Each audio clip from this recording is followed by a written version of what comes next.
Buenas noches, compañeros. Ante todo, le quiero dar de nuevo la bienvenida a Guillermo Moreno, que nuevamente se ha tomado el trabajo y nos va a regalar su tiempo para responder todas las preguntas que surgieron luego de la disertación que prestó para Altagracia Virtual 2020. Así que bueno, sin robar demasiado tiempo, le doy la palabra a él. Buenas noches, Guillermo. Buenas noches y gracias por el privilegio de poder interactuar de nuevo con ustedes. Estoy honrado por la cantidad de preguntas que recibimos, son aproximadamente 35. Voy a tratar de responderlas porque algunas son coincidentes en un agregado de acuerdo a la metodología que ustedes me sugirieron, identificando algunos puntos y comas como preguntas específicas. Hay una que me resultó particularmente atractiva, que dice si es posible la estatización total de YPF en el corto plazo. Mire qué interesante la pregunta, ¿no? Me parece muy importante esa pregunta. Porque ahí nos permite diferenciar entre medios y fines. Y a veces los fines que buscamos no necesariamente coinciden con los medios. Mientras YPF era española, el capital controlante, digamos que era Repsol, YPF es la persona jurídica. En ese momento YPF no era YPF, o sea, no era Yacimientos Petrolíferos Fiscales, sino era la marca YPF, que no significaba nada. ¿Está bien? Como casi no significa nada el PRO. A pesar de que cuando lo escribieron las personas en el Tribunal Electoral tuvieron que explicar qué era el PRO, pero bueno, ellos lo identificaban como PRO. Bueno, YPF, que era Yacimientos Petrolíferos Fiscales, lo que terminó siendo es una marca que significaba nada, YPF. Controlante de Repsol. Pero fue cuando tuvimos el gasoil a 0,60 centavos de dólar. 0,60 centavos de dólar. Es la estación de servicio. A partir de ahí se arma todo por precio equivalente, se arma el gas, se arma la electricidad, que es la transformación de moléculas en electrones, bla, bla, bla, bla, de acuerdo a más o menos la logística. 0,60 en la zona de mayor consumo, que es la que va desde La Plata hasta Campana. ¿Está bien? Que es donde está la venta principal de combustible. Ahora, el controlante eran los españoles. El precio en el mercado fue el más bajo conseguido en los últimos años. 2007, 2008, por ahí. Viene Galucho, se envuelve en la bandera, pero no como Falucho, porque después no hizo lo que tenía que hacer. Compramos, a través de una operación muy extraña, pero bueno, compramos al fin del 51% de las acciones. Eso costó plenos 5.000 millones en emisión, más los intereses que también obviamente se emitieron, son más de 8.000 millones de dólares, que es lo que paga Kicillof por el 51% de las acciones de YPF. La empresa sigue cotizando en Wall Street, pero con la YPF, con el 51% en manos del Poder Ejecutivo, que es unipersonal, entonces en manos de Cristina, empieza a aumentar el combustible. Y cuando empieza a aumentar el combustible, perdemos competitividad del aparato productivo. Entonces la pregunta es, ¿qué nos servía más? Repsol, controlante de YPF y 0,60 el valor del combustible, o en manos de la presidencia, pero el combustible caro. Bueno, no hay ninguna duda que lo primero. Claro, lo ideal sería en manos de la presidencia y el combustible barato, pero no se dio. ¿Y se daría para adelante? Entonces acá viene una respuesta que me parece que desordena. Va a salir en el plan económico que como economistas del peronismo, en una comisión que presido, que es Comisión de Economía del Movimiento Peronista, vamos a dar a luz la semana entrante, que es YPF en manos de los trabajadores. De los trabajadores de YPF, no, muchachos, eso sería no entender la lógica de la confrontación también en el movimiento obrero organizado. Cuando hablamos de los trabajadores, hablamos del conjunto del movimiento obrero organizado, en manos del Confederal. ¿Por qué en manos del confederal? Bueno, porque ellos van a tener que decidir el plan de negocios y van a tener que discutir tensamente entre labones, mata, camioneros, versus petroleros privados, por ejemplo, o versus los gremios energéticos que no son petroleros privados. Dije petrolero privado porque es el que se ancó básicamente en Vaca Muerta, pero el resto... Claro, los compañeros petroleros, el combustible caro implica salarios al alza. Ahora, implica desocupación. Implica que me quedo sin complejo industrial en la Argentina y como la Argentina es toda logística, combustible caro me pasa lo que me pasa, que empezó Galucho, porque si no le vamos a echar la culpa únicamente a Aranguren. El plan de negocio de Galucho lo hizo junto con Aranguren, por eso después Aranguren lo continuó. Y si el plan de negocio de la principal empresa de la Argentina es lo mismo en un gobierno nacional y popular que en un oligárquico, algo no andaba bien. Fue uno de los grandes errores de nuestro gobierno. La estatización del 51%, no, la verdad que no, el plan de negocio. El plan de negocio espantoso. ¿Cómo evitamos la tensión con los gobernadores de la Patagonia que también quieren energía cara? Y Cristina, donde tiene asentado su lugar en el mundo. Acá viene una primera explicación. ¿Cómo resolvemos esto? De parte del movimiento obrero y los gobernadores de la Patagonia queriendo energía cara. En el marco de un proyecto nacional, pero claro, ahora el proyecto nacional es la construcción al final del camino, no al inicio. ¿Quién genera ese debate? Hoy, con el estado del arte. Y bueno, que lo resuelva el movimiento obrero organizado, que se supone que es nuestra columna vertebral y que son los que defienden los intereses permanentes de la patria. Lo resolverán bien, lo resolverán mal, yo creo que en el mediano y largo plazo lo van a resolver muy bien. Esto se resuelve instrumentalmente con un decreto, porque lo que hace el presidente es designar quiénes son sus representantes en la Asamblea de Accionistas de YPF. Designa al confederal de la CGT, primero le dice al confederal de la CGT, elijan los que van a representar. Los elige, le da mandato y en el propio decreto dice, pero tiene que ser la manda de esos representantes de la Asamblea de YPF, de accionistas, tiene que estar resuelta en el confederal de la CGT. Qué desafío para la CGT, extraordinario. Por lo tanto, no es necesario, simplemente como tenemos mayoría, decidimos el plan de negocio en la Asamblea de Accionistas. Pero si lo quieren hacer hoy con $1.000 millones de dólares, te compras toda YPF.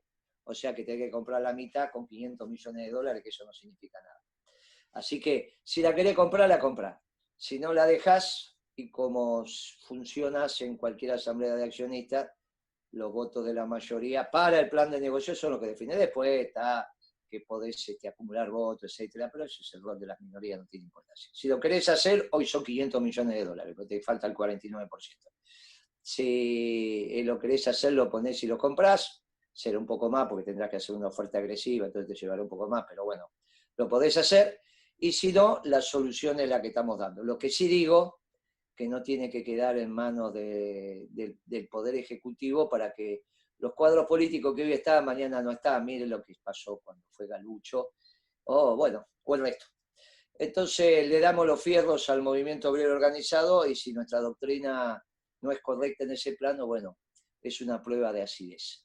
Esto es una propuesta difícil, sobre todo para la política, pero la justifico. ¿Quién va a ir a discutir con los gobernadores de la Patagonia que queremos energía acorde a los costos? Imagínense que cada gobernador se lleva el 12% de barril de petróleo en términos de regalía. Ellos preferirían el barril de petróleo a $200. Pero claro, si ponemos, por eso lo del barril criollo. Con el barril criollo a $45, más los costos de refinación y de comercialización, somos absolutamente... tenemos una economía absolutamente con falta de competitividad. Pero absoluta, ¿eh? Bueno, esto hay que resolverlo. Esta es la respuesta mía. Si aparece alguna mejor, es cuestión de discutirla. Pero desde este lugar que estamos diciéndolo. No me vengan con eso, no, que la Real Poder Ejecutivo define, bla, bla, bla, bla, porque bueno, muchachos, estamos donde estamos. Y la relación de fuerza es la que es. Está bien, y acá, si bien tenemos una tea votiva, también hay una vocación de hacerse cargo del gobierno. Más, no de parte mía, del peronismo. Si Alberto Fernández no empieza a implementar un gobierno pero sobre todo un plan económico peronista, como dijo Ricardo Alfonsín, que este es un plan económico radical, y yo creo que sí, eso esclarece mucho, porque todos sabemos cómo termina. Entonces le vamos a ofrecer al gobierno un plan económico peronista. Si no empieza rápido a implementarlo, esto termina mal. Y en el plan económico que le acabo de decir, está esta solución de atajo para resolver el tema de YPF. Las preguntas en general están orillando sobre el rol de la Argentina en términos internacionales. Bueno, ahí me parece que partimos de la premisa que la globalización es finita, que se terminó, que la discusión no es más entre progresistas y socialdemócratas, sino que es entre dos tipos de nacionalismo. Un nacionalismo de exclusión y un nacionalismo de inclusión. El nacionalismo de exclusión es el que construye muros, el nacionalismo de exclusión es el que levanta puentes. Ahí quiero ser muy preciso porque alguna pregunta quizá por la manera en que fue redactada no fui lo suficiente. Perón no tenía duda quiénes eran los ganadores de la Segunda Guerra Mundial. Más, lo llamaba así, los ganadores de la Segunda Guerra Mundial. La Segunda Guerra Mundial lo ganaron los que lo ganaron. La Unión Soviética y del este del lado los norteamericanos, encabezando una alianza, pero bueno, son los norteamericanos. Y ahí se dividieron el mundo en Yalta. Que uno caracterice quiénes son los ganadores no significa que no haya aptitud de posicionarse desde otro lugar. Y esto es lo que tenemos que entender. Obviamente, al tener los ganadores identificados, dijimos por nosotros nos tiene que expresar el Papa. Que nosotros digamos que el ganador es Trump y el ganador es Putin, no significa que nos vamos a alinear en los espacios de hegemonía de cada uno y siguiendo sus políticas. Digo, esos son los ganadores para diferenciarlo de los socialdemócratas europeos y de los chinos, porque si no parecería ser que si los chinos son ganadores nos viene bárbaro una alianza con los chinos. No, mire, a los chinos hay que seguir vendiéndole, pero no son los ganadores. ¿Está bien? Los ganadores son estos dos. Esto significa que uno se subordina a los designios políticos de esos dos, no. Lo que está diciendo es, tratemos de que el Papa también se sienta en esa mesa y nos exprese. Por eso digo el Papa hablando por los pueblos que no tienen voz y uno somos nosotros. Naturalmente, el lugar de presencia lógica de la Argentina, después de consolidar en los próximos años el modelo de desarrollo permanente y sustentable con orientación a la producción, es el espacio de Hispanoamérica. Y en ese espacio de Hispanoamérica es el eje Caracas, Bogotá, Lima, Buenos Aires, que son las economías complementarias de la Argentina y no las competitivas. ¿Cuál es la competitiva? Y es Brasil. Por eso tenemos un problema con el Mercosur, hace más de 30 años que estamos y no va ni para atrás ni para adelante con la Argentina. Esta es una realidad que vamos a tener que asumir. El espacio natural de proyección del complejo productivo argentino es, lo vuelvo a insistir, Lima, Bogotá, Caracas y los países hermanos que son frontera con nosotros, que son donde podemos penetrar con nuestros productos industriales, obviamente en esquemas de complementación, porque son economías complementarias todas las que he mencionado. Ciertamente con eso nosotros vamos a alcanzar una densidad nacional muy superior a la que tenemos ahora y nos va a permitir discutir en un tono de cierta paridad con los ingleses, que uno desea que sean los ingleses y no el Reino Unido, no Gran Bretaña, no el Commonwealth. Pero bueno, eso hace parte de la política. Sobre todo por la proyección que de Malvinas tenemos hacia la Antártida, esta es la discusión. Al margen de eso, la Argentina hoy se ha consolidado como un país, por lo menos que tiene una dimensión marítima tanto como continental. Y dentro de lo continental, con nuestras aspiraciones en la Antártida, es bicontinental, el continente antártico y el continente americano. Pero tenemos que comprender que de los 10 millones de kilómetros cuadrados posibles de la Argentina, hay 8 millones ya reconocidos. Este es un trabajo que empezó Menem y terminó con Macri, porque ahí las Naciones Unidas terminó reconociendo los derechos soberanos sobre los mares continentales que le corresponde a la Argentina. Tenemos 2 millones de kilómetros cuadrados en discusión. Parte es la Antártida y parte es lo que rodea las Malvinas y las islas del Atlántico Sur. Pero no somos más 3 millones ni 4 millones. Somos 8 millones reconocidos por el mundo y 2 millones en litigio. Ahora, esos 8 millones cambian la cabeza.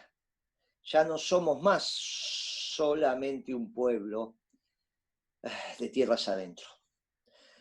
Somos un pueblo marítimo también, claro, esto cambia la cabeza. No somos más solamente el bife de chorizo, somos el bife de chorizo y el filé de merluza. Para nuestra cabeza, incluso lo que somos mayores, esto es un lío bárbaro. ¿Cuántas veces comemos carne? ¿Cuántas veces comemos pescado? ¿Cuántas veces entendemos la Argentina desde el mar? ¿Cuántas veces entendemos la Argentina desde el continente? Incluso cambia la visión de las Fuerzas Armadas. No puede seguir siendo 95% del ejército, 5 y 5 las otras dos fuerzas. Imposible. Porque hoy tenemos tanto hecho marítimo como hecho continental. Y el combate en el mar es absolutamente distante. ¿Cómo tiene que ser nuestra Marina de Guerra? Tiene que ser ¿con qué tipo de armamento? Tiene que ser con buques rápidos, buques pesados, ¿es más de acorazado y portaaviones o es más de fragata? ¿O es más de lanchas rápidas? ¿De qué estamos hablando? Bueno, esto es una definición. ¿Necesitamos otro ejército en condiciones de combatir en toda la frontera del Atlántico? Sí, y eso se llama infantería de marina. Por eso estábamos planteando la cuarta Fuerza Armada. Estados Unidos está construyendo la sexta, ellos tienen 5, están construyendo la sexta, que es la espacial. Nosotros estaríamos construyendo la cuarta, que es la infantería de marina, no dependiendo de la marina. La marina tiene el criterio de la logística, o sea, de trasladar a los infantes, y el criterio del combate marítimo.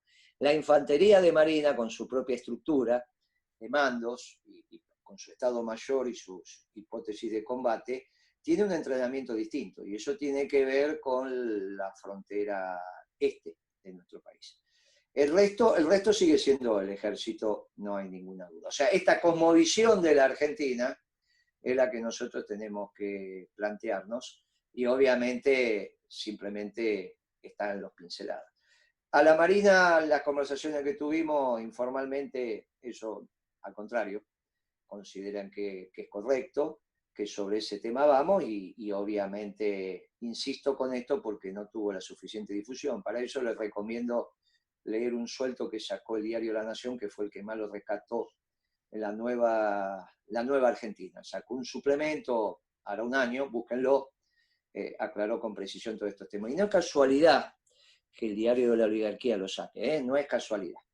No tenemos el mismo país que piensan los oligarcas. Los oligarcas sin país dejan de ser oligarcas. Esa visión de Flaxo, de que los oligarcas se transformaron en banqueros y en comerciantes, porque están contando la historia de los Brown. Está bien, estuvieron los Brown en la Patagonia, y como los Brown a su vez son accionistas minoritarios del Banco Galicia y tienen supermercados y esto y aquello, entonces, muchachos, esa es una visión. La oligarquía que nosotros hablamos son las 1000 familias dueñas del terreno, del territorio en la Pampa Húmeda. Bueno, esa oligarquía solo se valoriza mientras la Argentina exista.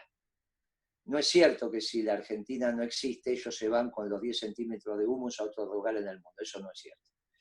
Claro, tienen una visión de la Argentina muy particular. Bueno, esa es la que confronta al peronismo. Pero por eso les digo que no es casual que La Nación sea, no Página 2, en Mi Tiempo, lo hicimos.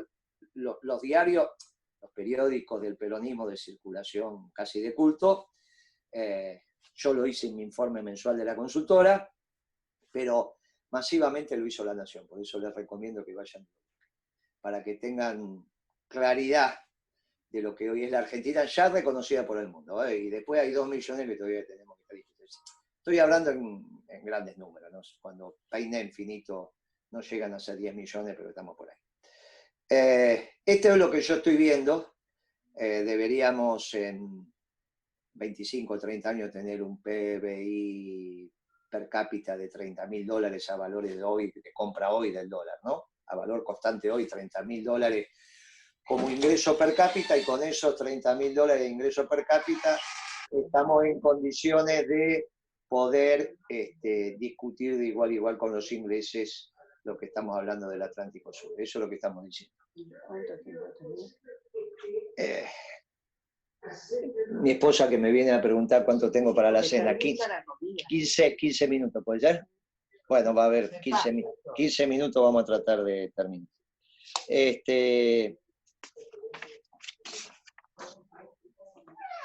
Hay una pregunta también interesante sobre por qué Macri no es neoliberal. Miren, neoliberal fue Martínez de Oz.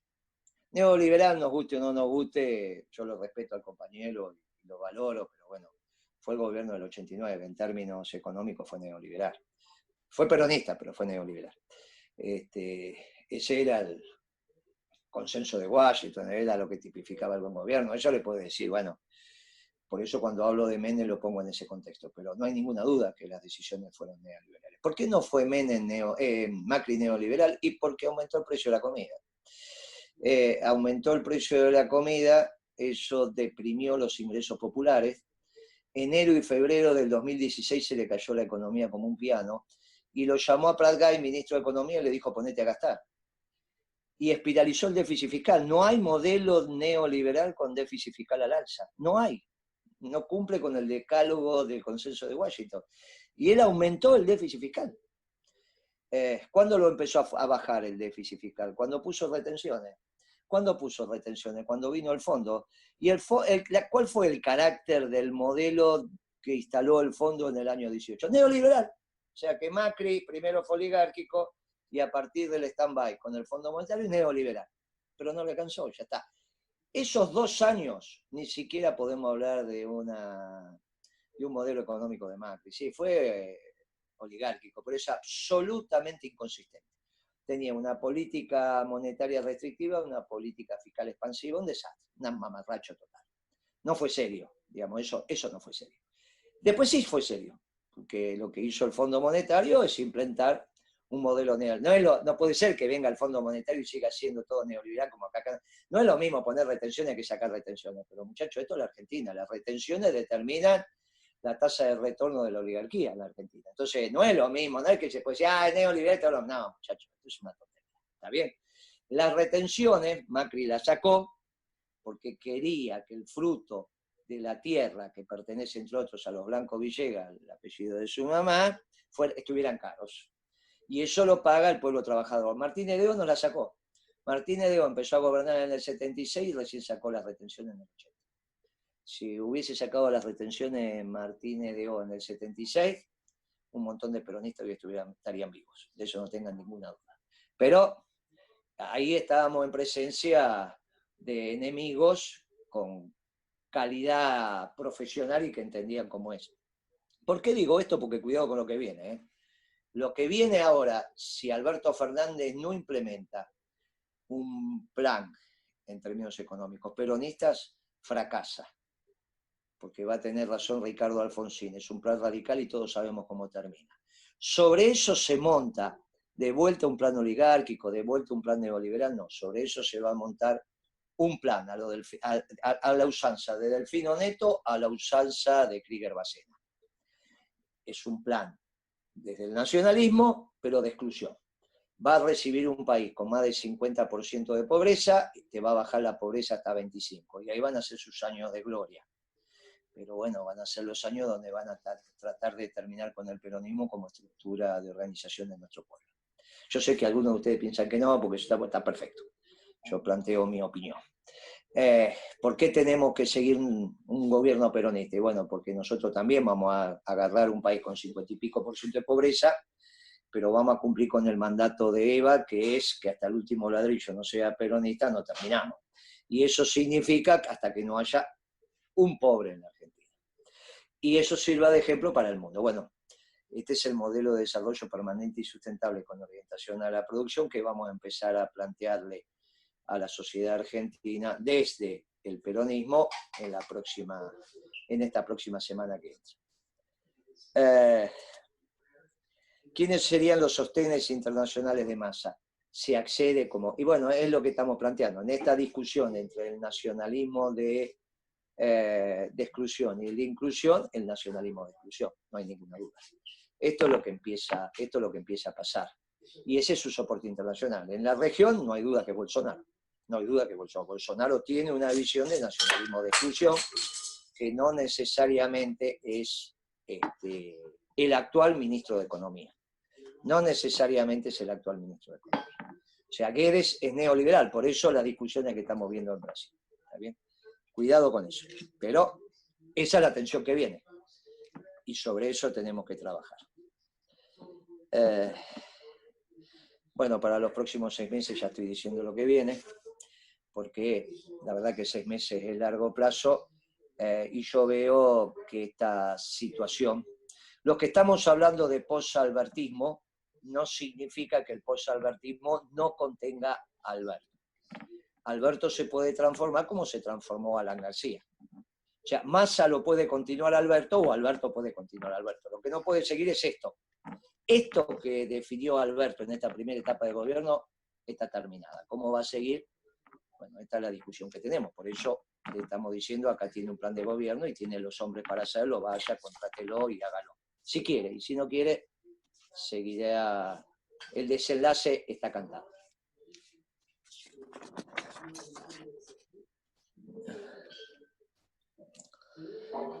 Bueno, está la anécdota de la designación de Bergoglio, pero ese día dijimos que era un día de fiesta. ¿Está bien? Había tensiones dentro del gobierno, estaba la posición de Horacio Berbisky y de algunos más, y bueno, en eso fuimos muy claros. No nos quedábamos un minuto más en un gobierno que una vez designado un papa argentino no acompañara. Pero esa transición duró 8 horas, a las 10 de la noche el tema estaba saldado. La tensión en el gobierno se puede leer entre la tapa de Página 2 y la tapa de Tiempo. La tapa de Tiempo expresó el pensamiento del gobierno y la tapa de Página 2 el de Berbisky, que sigue hasta hoy. Bueno, a Berbisky a veces hay que leerlo, pero no hay que darle bola, como ya saben.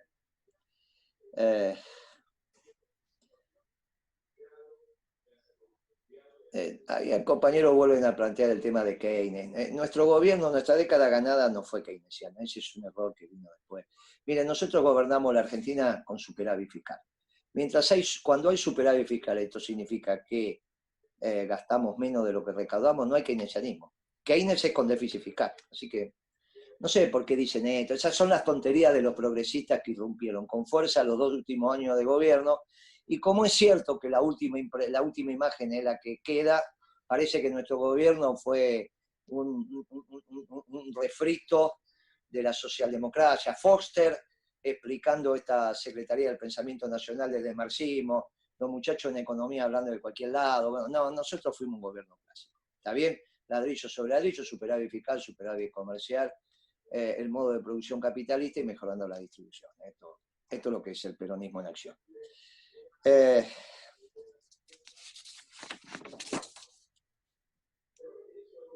Hablan también del gobierno, sí. Yo, la verdad, del gobierno global y el rol del dinero a escala global,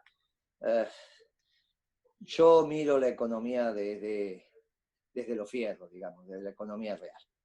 Obviamente que uno entiende el rol del dinero en el sistema capitalista, pero lo simbólico y el trabajo es el trabajo. Y el peronismo organiza el trabajo, por eso hay una sola clase de hombres los que trabajan. No le vamos a quitar lógica al dinero, pero esto se ordena. La economía real necesita del sistema financiero.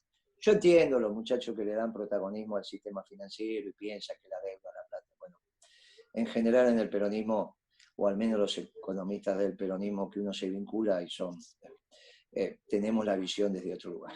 El ladrillo sobre ladrillo es trabajar, es organizar la producción, eso es planificarla, y es mejorar enormemente la distribución dentro del modo de producción capitalista. No nos preocupamos de la propiedad privada, nos preocupamos por el flujo que genera esa propiedad privada, o sea, por el ingreso que se llevan los propietarios, en este caso, como caso típico, los propietarios de la tierra en la pampa húmeda. Pero no es a lo Grabois, digamos, no es por el derecho de propiedad. Nosotros eso no es un tema que avancemos. Nosotros creemos en el poliedro, como lo explica su santidad. Cada pueblo es indispensable, es una figura de ese poliedro, y cada superficie de ese poliedro, que es un pueblo, al margen del tamaño que tenga, es indispensable para completar la figura. Finalmente, somos los que pensamos que cada pueblo tiene que defender su patria en tanto la tenga, que para eso el amor a la patria es un elemento educacional fundamental, que no hay ningún pueblo mejor al pueblo argentino, pero también le enseñamos al pueblo argentino que ese pueblo maravilloso no es superior a ningún otro. Y que recibimos a todos los hermanos que quieran venir a la Argentina. Y en esto no hay alternativa, porque una vez que la Argentina empieza a crecer, se tienen que hacer cargo, sí, de la desocupación estructural de los uruguayos, paraguayos, bolivianos y chilenos, por un tema de dotación de recursos naturales. Por eso es nuestro espacio natural, incluso de los peruanos. O sea que la Argentina, hoy somos 45 millones, pero cuando empieza a crecer el número es muy superior, sobre todo por esto. Y los recibimos en un modelo nacionalista de inclusión. Los recibimos con los brazos abiertos, y en eso nos diferenciamos de los nacionalistas de exclusión, que en vez de abrir los brazos los cierran y en la punta tienen un arma, disparan y matan. Nosotros somos una revolución de amor y paz. Dicho esto, les mando un fuerte abrazo peronista. Hoy es sábado de la noche, esto estaba organizado para otra hora, pero bueno, fui a Crónica, les agradezco esto de que hayan tenido paciencia, pero ustedes saben lo que significa un sábado a la noche, que esté terminada la comida y uno no vaya a cenar, y en realidad va a ser un conflicto innecesario. Así que yo les mando un fuerte abrazo peronista, estoy a disposición, y si hay, queridos coordinadores, otra ronda de preguntas, con todo gusto y con más tiempo las respondemos. Y si no las hay, quedo a disposición para lo que ustedes ordenen. Finalmente, el conocimiento verdadero es el que generan ustedes, es un conocimiento colectivo. El conocimiento individual es marxista o liberal, es iluminismo, eso es una estupidez. El conocimiento verdadero es el que se genera en la academia peronista. Los felicito, les mando un fuerte abrazo y a disposición como siempre. Bueno, muchísimas gracias, Guillermo. Les mando, ahí voy saliendo del... Muchas gracias, Guille. Muchas gracias. Gracias, Guillermo. Hasta luego.